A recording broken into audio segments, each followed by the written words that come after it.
Yo, what is going on, guys? Or should I say fans and coaches of the ASL. My name is Hutcher322, and we are going to be getting into week 6 of the weekly recap of ASL Season 2. And this week, as you can see on your screen, we had a 4-0, a 1-0, a 1-0, a 3-0, 5-0, 4-0, 3-0. We're going to be getting to those games in detail in just a moment, but actually, we can just get right into them now, I'll be honest. So this is Wednesday when it is uploaded. First day of March. It should be March 1st when this is uploaded, unless I'm, like, insane and don't upload it then. But anyways, we're just going to get right into the match. The first match, to be exact, if it would actually cooperate. Alright, there we go. So, first match, we had the Arcane Arcanines versus the Kanto Embers. And, hold up, let me reconfigure some things. Change stuff up. Alright, so as you can see, the Arcane Arcanines were able to spread out their kills very well. Get 4-0 win, and Rocker actually wasn't... Well, let me go over this first. Arcane Arcanines, coached by Altaria Motives, otherwise known as Ian, and the Kanto Embers, coached by Rocker. So, the Kanto Embers were not able to pick up a single kill because recoil. Yep, recoil. So we're gonna hop right into the first match, and let's get it. So, as we said in the power rankings, Ian was supposed to come on, but I don't think we have a time to do that unless he can come on next power rankings. But he did. He was appraising Brad through his nicknames, also known as Anderson. But Thunders is gonna pick up a cheeky focus blast kill off the bat, and then Milotic gets frozen. Keep that in mind. Milotic got frozen by Ice Punch. But anyways, it's gonna be Megazard versus Tapu Koko. And Tapu Koko doesn't want to stay in. It's probably going to want to Volt Switch. And does. And Altaria predicts that perfectly. And goes into the Thundurus. So, out comes the Girder. And Altaria makes a great play. Goes for the knockoff to get off the Eviolite. So, it dies to a Thunderbolt. And out comes Garchomp. Scared of Scarf, Garchomp. Altaria has a phenomenal switch into Milotic, which beats Garchomp almost every time. Is gonna stay frozen.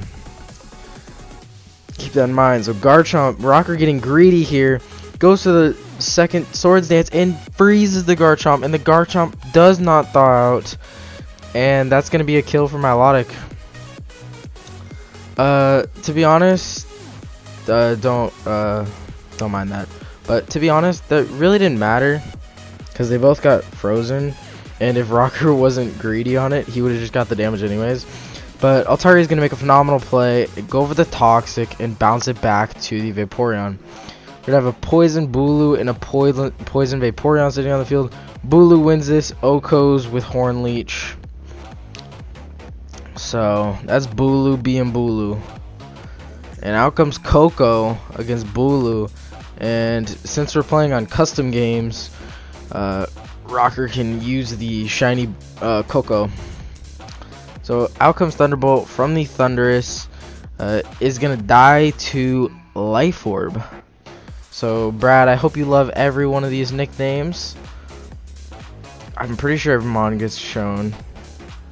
Maybe not Flygon. I'm not sure. Actually, I think Flygon is shown. Yeah, that's a kill. So Alaraichi is gonna go for the Psychic on the Mega Charizard X, but due to the Aurora Veil, it is not gonna take out the kill. Rocker just goes for the Stokes Spark Surfer. He can't really win the game at this point, but the Para is gonna come in, which can help, as Charizard is gonna be chilling here. Is gonna take a Psychic, I believe goes for the Flare Blitz on this following turn. Goes down to 7% and fires off the Flare Blitz and kills itself. So that's how Altaria had 2 deaths and Rocker had no kills, because Thundurus dies to Life Orb and Mega Charizard X dies to Flare Blitz recoil. But Flygon is going to end the week with a bang, going for the Inferno Overdrive, picking up a clean 4-0 victory over the Kanto Embers, and are advancing to 3-3 as the Kanto Embers fall to 2-4. And with the next match of the week, we have the Las Vegas Las Vegas Ludicolo. Here, let me just exit out of this tab. But Las Vegas Ludicolo taking on the Elm Street Parasects. Throughout this match, Spam was kind of in a rush, which kind of somewhat led to the outcome of the game. So you guys are just gonna see how that plays out. But it's a very close 1-0 in the end, as Spam does end up winning, getting 2 kills with Mega Beedrill, 2 with I'm trying to read it off like the little tabs, so I can't even read it. Whatever, I think it says Nihilego. Yeah. And he spreads them out, and Brad gets 2 kills with Mega Venusaur. Anyways, we're gonna hop right into this match. It is going to be a Nihilego Mega Venusaur lead, so very good for Spam. And it's nasty plot Nihilego, which is very scary, but Anderson doesn't care because, I mean, Bronzong is one of the best switch-ins to Nihilego, period. As Nihilego is going to go down to its sash. Psych! You would have thought that's a Zoroark. If you guys caught that. And it's going to kill the Hariyama. And the Scarf Zapdos is going to come in and kill the Zoroark. There's some weird sets on this game, as you guys will see throughout the match. And Mr. Jambat is going to knock off the Donphan, and is going to flinch with the Icicle Crash, making Donphan effectively useless. It wouldn't have killed the Mammo, but it would have gotten it in range for Giga Drain to guarantee a kill. As Anderson is going to predict that perfectly, go for what I presume is an HP Rock. Maybe. It's either HP Rock or HP Fire. Either one makes sense to me, to be honest, because of Rotom Heat, but I guess it's probably HP Fire. Whatever. It's going to be Rotom Heat against Bronzong, which is favorable for Spam. So Anderson has to switch out, and it's substitute Rotom Heat with Shadow Ball. But goes for the Thunderbolt. He's going to save the Shadow Ball just for the Bronzong, because doesn't want to risk a Heat Proof. Bronzong basically has to be Levitate or else Mammo bait, but you know. I believe he revealed it this turn. Yes, he goes for the Shadow Ball, does 20% to the Mega Venusaur, gets a very crucial special defense drop, which allows it to do 28. Now gets another special defense drop. So Spam got actually really lucky, and with Salic Berry Rotom. What is this set? What is this set? And Anderson is intimidated, obviously, but he can still take it relatively well.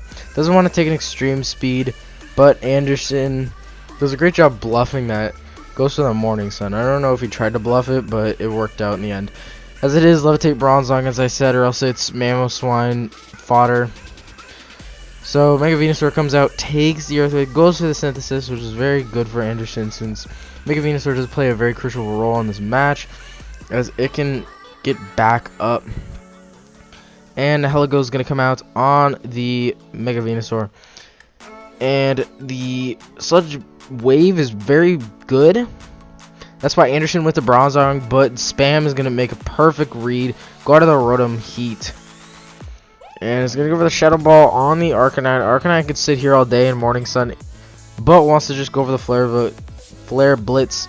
Is in revenge range from either Mammo or Mega Beedrill or Nihilego or whatever. But out comes the Hornet, and Spam makes a good play, goes for the knockoff, and then can follow up with a Poison Jab since Zapdos no longer Scarfed. So out comes the Bronzong.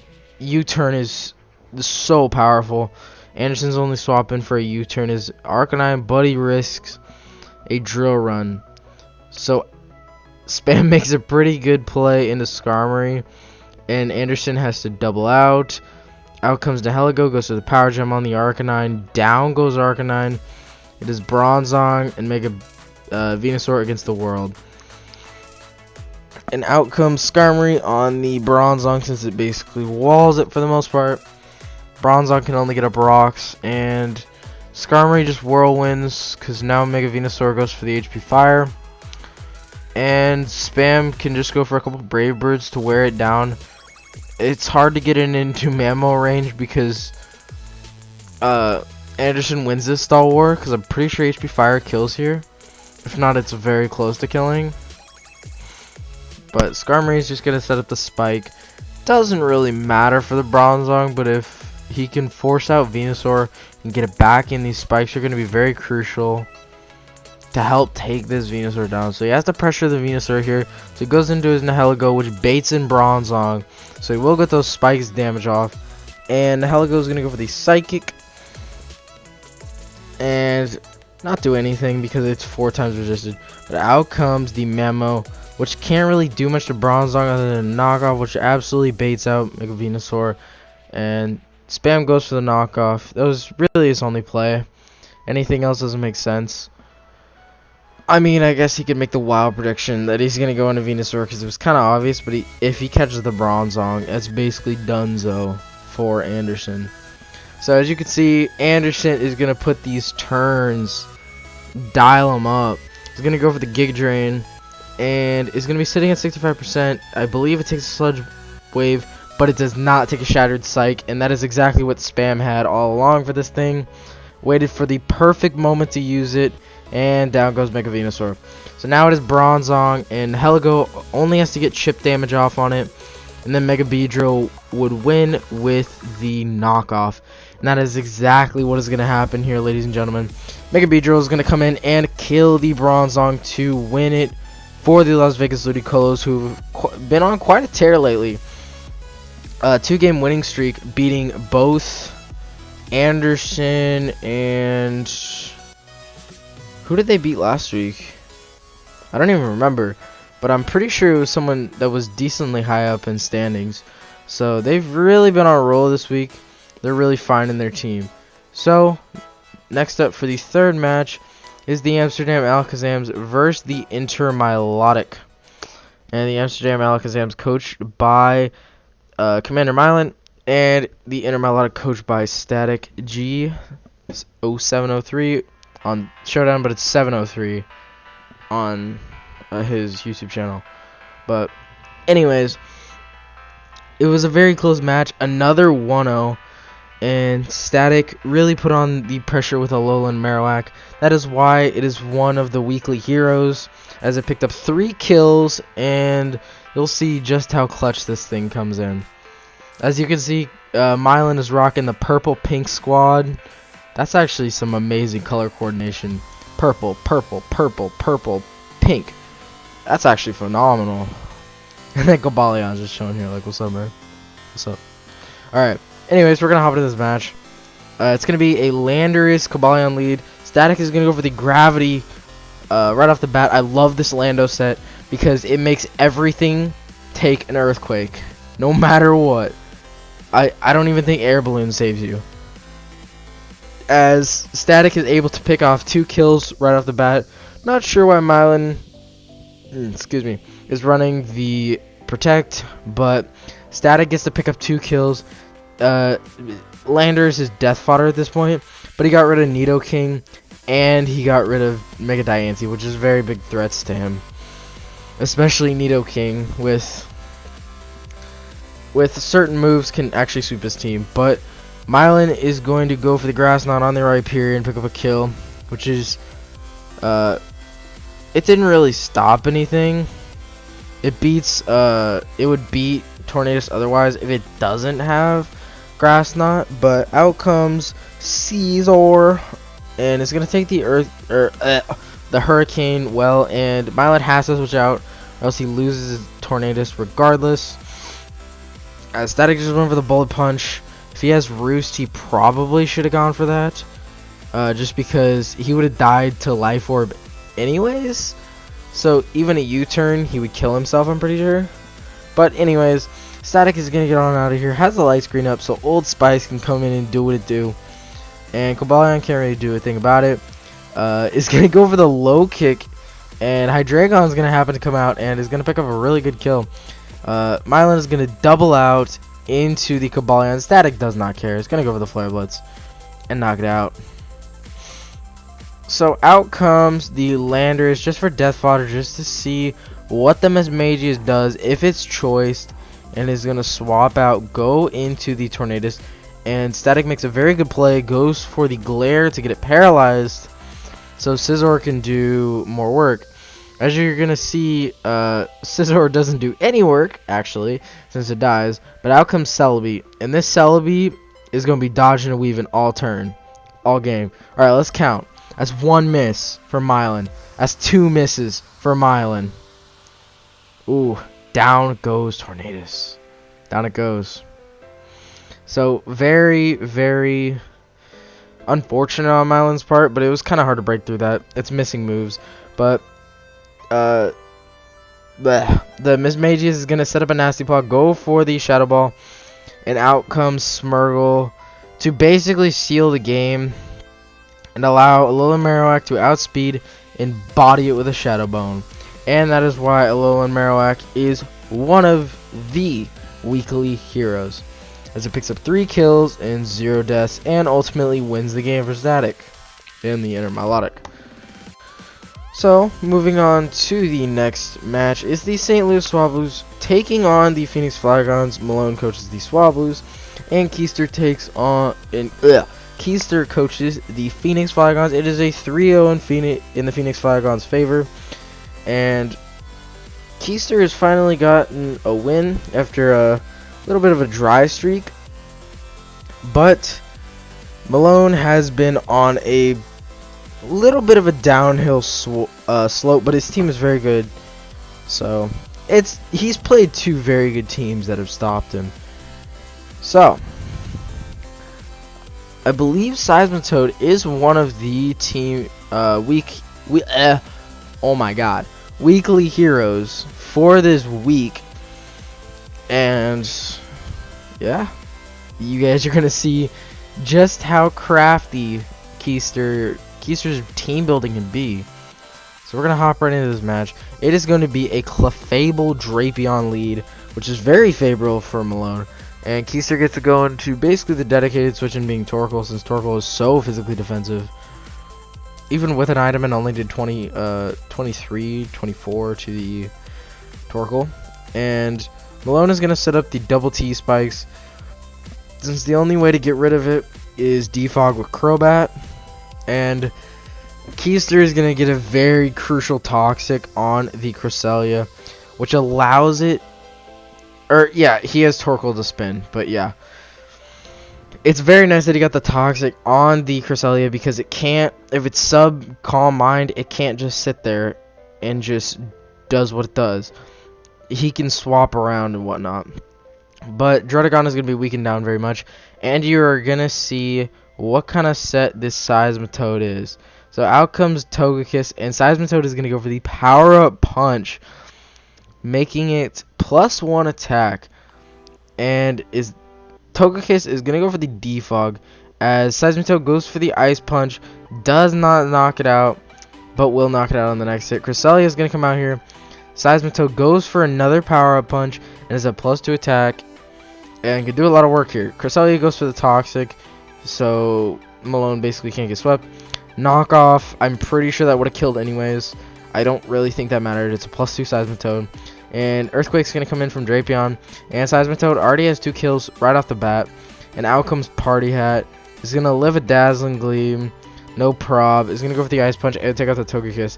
So, very good for Seismitoad. And he's going to switch out, as Crobat is going to have to take a Psychic.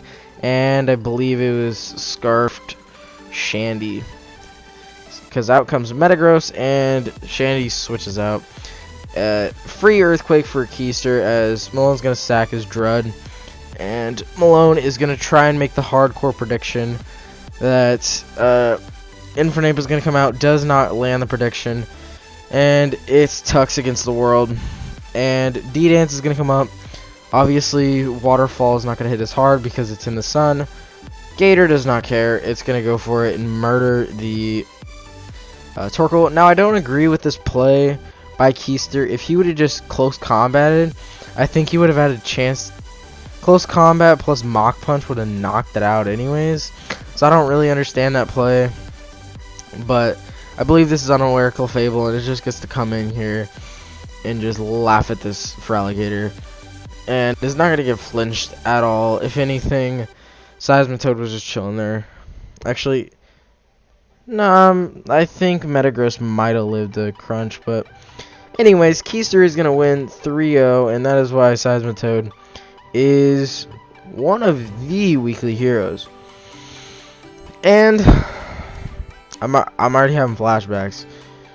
Game 5 is the Portland Timbers versus the Mantine. And this was a very close match. You're probably gonna be looking at the screen like, are you insane? It was a 5-0. You'll see how close this match is, and I'll explain it when it hits. So, Manaphy is one of the weekly heroes, and I believe it picked up 3 kills, and this was a dominating win for the Mantine to go up to 4-2 and knock me down to 2-4. So we're gonna hop right into this match. It is going to be a Mega Ampharos Victini lead. Victini is gonna go for the U-turn as the Mega Ampharos Megas, and U-turn is gonna come off. Nidoqueen can come in, take the Dragon Pulse, not well, but can go for the Earth Power as TG is going to make the perfect play into the Uxie, which is designed to take on the Nidoqueen, as it has to switch out and go into the Mega Ampharos. Victini can just U-turn again, and out comes Nidoqueen, and Uxie can come out again. I went for the Earth Power just because if Mega Ampharos is gone, that's one less switch in for Victini. That was my reasoning there. So the Uxie is going to come out, and I go into my Sableye on the Beware, and he's actually substitute bulk up Beware, so I'm essentially screwed at this point because Sableye only has Shadow Ball as an attacking move, because I didn't think Beware would be a problem. But Beware can just go ahead and take out the Rotom, as Thunderbolt doesn't even break it. Like, return doesn't kill me because I'm physically defensive Rotom. But next up, I go for the Volt Switch to get out into my Nidoqueen, just to sack it off. He's gonna go for the Substitute. I know I can break it with a Sludge Wave, so I was fine with that. And he's gonna kill me with the EQ. And I come out into my Victini because V-Create does like 1,000,000 damage to it.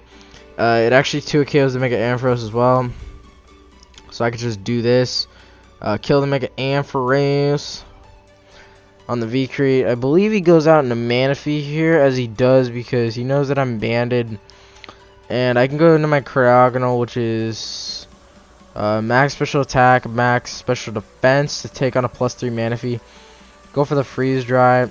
And I actually freeze it, but it doesn't matter because Scald does it. So down goes Cryogonal. Very unfortunate, but out comes Victini, and I'm gonna pause it here. So this is why the match is so close, and me and TG we talked after the match, and we determined that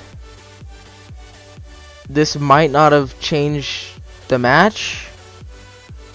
You know, before I say that, this is what it's gonna come down to. You guys already know because you've seen the outcome of the game, but we're both max speed. We're both max speed. I'm max speed Jolly, he's max speed Timid. It's a speed tie. Whoever wins the speed tie would almost win the game, presumably. So the dealio is, if I win the speed tie, I kill the Manaphy with a Bolt Strike. He would have to go into Mimikyu just to take me out. But the thing that we talked about is, you know what, I'm just going to play this. But he wins the speed tie, and that's game over. We talked that was our best play, because if I go to Registeel, then I can't beat Mimikyu. And if he switches out, he doesn't have a switch in.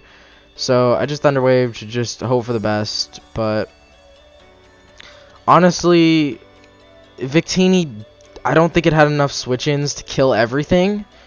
But if I can lure in Beware actually loses to Victini, obviously, and I think Victini could have picked off enough Mons where either Rotom or Sableye could have won. But that is going to be the game. 5-0. Serena is going to finish up the game. The critical hit drop kick, which actually kind of really mattered because I was physically defensive. Mega Sableye because I was Calm Mind, but that I'm pretty sure that really mattered. I could have burned it probably or recovered up, but I mean, yeah, I think that actually really mattered because I could have beat the Beware. Now that I'm thinking about that crit, but I don't know.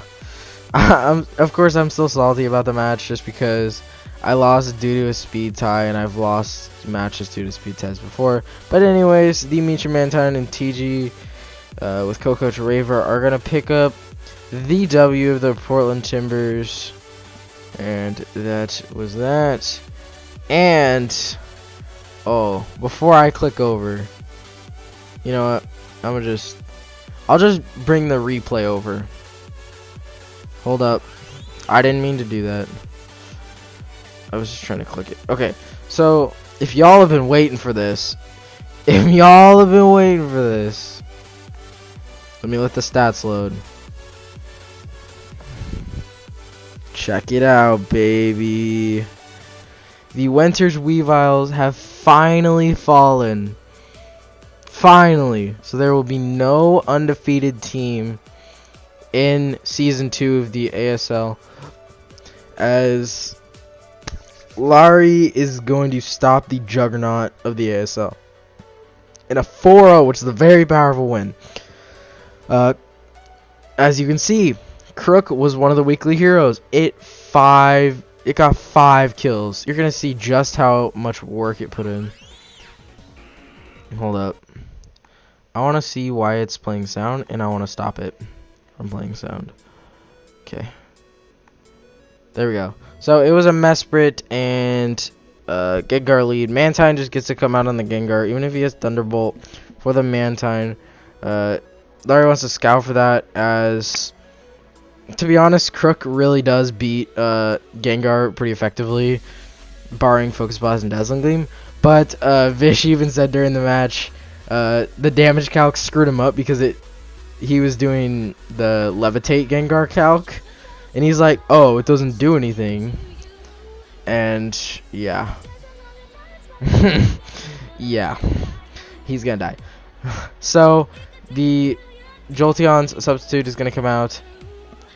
Hidden Power is gonna come in and do 54%. Remember that number in your head. Sludge Bomb is gonna come into Jolteon. 52% for Roserade. Roserade is not playing around. It's gonna go for the HP Ground, and it can actually live the HP Ice / HP Fire now. So Jolteon has to switch out. Out comes Sneck, as Roserade just goes for the HP Ground again. Goes for the Dazzling Gleam. Almost picks up the kill on the Zygarde, but does not. Zygarde goes for the 1,000 arrows, but it did weaken Jolteon a little bit and Zygarde. So as Crook goes for the Earthquake, does a big chunk of damage to the Blastoise. And what's a Crook switching at this point? Blastoise is like all Vish has for it. And after that, it could just start wreaking havoc. So Mantine is good over the Toxic on the Tapu Lele, and as you can see this week, Tapu Lele didn't pick up any kills, which I think that's a first for Tapu Lele. It's still #1 in the kills. It's like 10-2. So that really doesn't matter, but so Tailwind is gonna come off from the Mantine. It's a very support Mantine, as Heatran I believe has the HP Electric, which is actually pretty cool. As Mence is gonna come out, and Heatran is gonna go for the HP Electric again. Dragonite is gonna come off, and Heatran goes for the Ancient Power. Actually gets all of the boosts, but Salamence doesn't care, not at all. Goes for the Earthquake and just knocks it out because it's a +1 Salamence. And the Extreme Speed is going to come in and kill the Salamence. So Crook comes out again and is going to kill with Earthquake. So Tapu Lele comes in and Crook doesn't care. Murdered. Yo, who trying to get this work? Blastoise? Nah. Gone. That was a really high roll. Actually, no, it wasn't, because he was boosted. Who trying to get this? Jolteon? Nah. That's a Scarf Crook. Scarf Moxie. It's going to win the game 4-0 for the Nootherlandians. As Vish and the Winter's Weaviles finally fall, but they're still 5-1. They're still at the top of the standings. Tapu Lele is number 1 on the MVP leaderboard. You know the drill. It's kind of routine at this point. So, anyways, for the 7th and final match, we have the Hampshire Hoopas taking on the Las Vegas Gardevoir. As the Hampshire Hoopas did win 3-0 over the Las Vegas Gardevoir. Got 2 kills with Golurk. And we're just going to hop right into the match, see how it plays out. And it's going to be a Jirachi and Suicune lead. As Trick is going to be... It's going to be a Choice Scarf, Suicune at this point. Which isn't bad because Scald honestly does okay work to BP's team. As Tapu Fini is going to come out on the Pyroar, and Suicune just comes back and is a Moonblast Tapu Fini. And Suicune has what I would believe be... Oh, that just told me. So it's HP... Wait, what would it be? Because it's not... It's either HP normal. Oh, it's HP electric. I'm so dumb. I was thinking HP normal. That's not a thing. HP fighting. No, there's no way. But Gustavo actually has really good coverage. And Mega Sceptile, he's played it so well this year. It is not played well. It misses all of the freaking time. I'll tell you that. But Golurk just comes out. It beats Terrakion every day of the freaking week. And Golurk is going to come out, get the Dynamic Punch off on this weekend. I believe Suicune breaks through. Actually, I lied. So it's going to go down to the Earthquake, which is actually really unfortunate on Gustavo's part. But Sludge Wave predicting the Shaman. That's going to cost him his Thunderous Incarnate. I'm not sure if I agree with that play. It definitely made sense because it was a pretty free swap into Shaman. But because Grass Knot was chilling right there, and I don't know.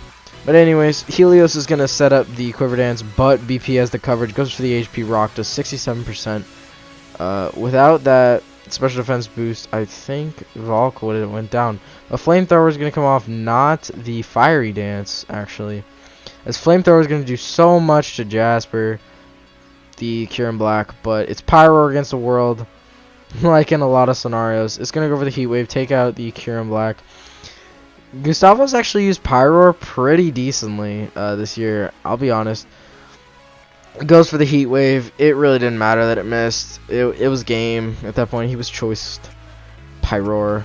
But anyways, that is going to be the end of Week 6, guys. If you guys did enjoy, please leave a like down below. Subscribe if you haven't already.